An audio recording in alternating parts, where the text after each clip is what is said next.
natin sa Digos City sa Davao del Sur, binaril habang siya'y naka-Facebook Live. Ano ang motibo sa pamamaril? Ang mga labi ni Cap Dodong nakaburol ngayon sa basketball court ng pinaglingkuran niyang barangay. Kumurag digyo ko kadawa sa nahitabo na niya. Mahigit kalahati kasi ng buhay ni Cap Dodong inialay niya sa serbisyo publiko. 15 anyos nung nahalal na SK chairman. Pagkatapos doon, tumakbo siya ng kunsyat sa aming barangay. Nanalo pa rin siya. Hanggang taong 2014, sa edad na 22, tumakbo siya bilang punong barangay ng 3 de Mayo. Yung kapitan namin dito, parang 18 years yata yun. Hindi matalo. Natalo niya.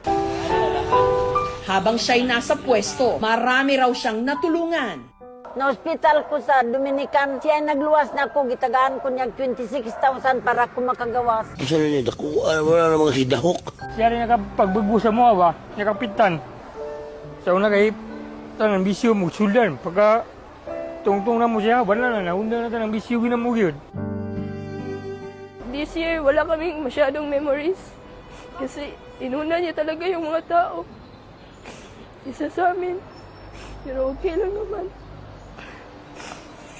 Isa pa sa hinangaan daw kay Cap Dodong ang buong tapang niyang pagpuna sa kanyang live streams ng mga anomalya at questionableng proyekto sa kanilang bayan. Nariyang binatikos niya ang di umano'y overpriced na landmark sa Digos. Nganong nakalusot man ang mga overpriced kayo nga mga proyekto sa Digos? Minsan din siyang nakipagtalo sa hepe ng Digos City Police. Karon, naputa na ka, ganun na video. Wala. Kanina, pero tinimong nila sa bisturya. Kang hipiha ka. Eh, masaya lang katawan. Kung usang hepe sa Digos na karon. Bagay na kinundena ng kasalukuyang mayor ng Santa Cruz. Kos responsibilidad sa pulis. Tapos inyong bastusan ng nana. Kanina, pero tinimong... Ang pagiging palaban daw ni Cap at pagiging vocal nito sa mga issue ang isa sa iniisip na dahilan kung bakit siya pinaslang. Unta, kay naluoy mo sa mong papa ron, kay kung wala niya dyan, ikuhaan inyong papa, nga wala man tayo maligi buhat akong papa. Anong inyo ba man ang buhaton?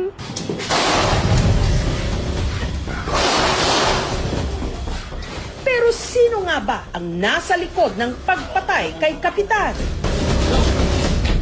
Tabang! Walang ibang kalaban niya kapag Ang PNP Region 11 agad na bumuo ng Special Investigation Task Group para mahanap daw ang nasa likod ng krimen. To the identification of the suspect. Baka kasi ang kinakonsider nila yung mga persons being mentioned during his life. We have enumerated different motives. Personal grudge, kasi nga baka na-hurt yung na-mention niya. About on business. Businessman din kasi sila, may manegosyo sila. They are also a shareholder ng Small Town Lottery with regard to the reward. 500,000 for the mastermind and the 500,000 for the shooter. Another thing is 1 million coming from our very own Vice President. Nakipag-ugnayan din ang aming team sa ilan sa mga nakaalitan di umano ni Cap Dodong. Unsa yun ay tinuod mo, Joseph Kagat? Every time na lang ba na ako'y pagawas ng mga statement, mausap-usap yung statement. Dodong bukol manawag dahil kagabi ang dako. Sakitan man dahil ka. Di pa na maudong. Dapat kahit pabuton sa kwadong. Pero hindi sila nagpaunla. Sinubukan din naming hanapin at hinga ng panig ang lalaking nagsauli ng wallet sa live ng Kapitan. May iba kasing nagsasabing baka raw may alam siya sa nangyaring krimen. kami nakikita sa mga vlog ni Kapitan na mayroong mga papremyo kung sino yung mag-endorse doon ng kung ano-ano man yung gamit. Kaya nainganyo din ako doon. Wala sigurong taong anong klaseng alam mo nang mangyayaring ganyan, pupunta ka pa. Unsa man na?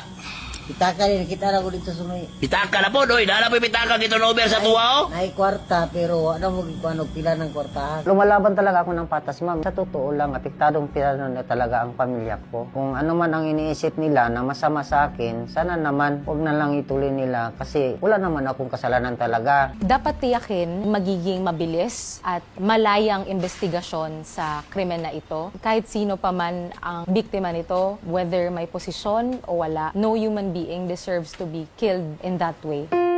Ang hangad ngayon ng mga naulila ni Cap Dodong, katarungan. Wala kayo siya Proud ako sa anak ko. Matapang para sa tao. Justice lang. Kung may pamilya kayo, sana huwag nyo ranasin itong nilaranas namin. Ako ay bantayan nila pa. Mahal na mahal ko yung papa ko. Leo, share sa itong Facebook Live karon mga amigo. Sa panahon ng live streaming,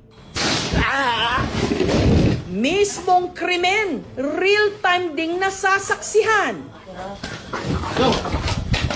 Tabang! Kung gaano kasimple at kabilis mag-live, sana ganon din kabilis ang pagbaba ng hustisya.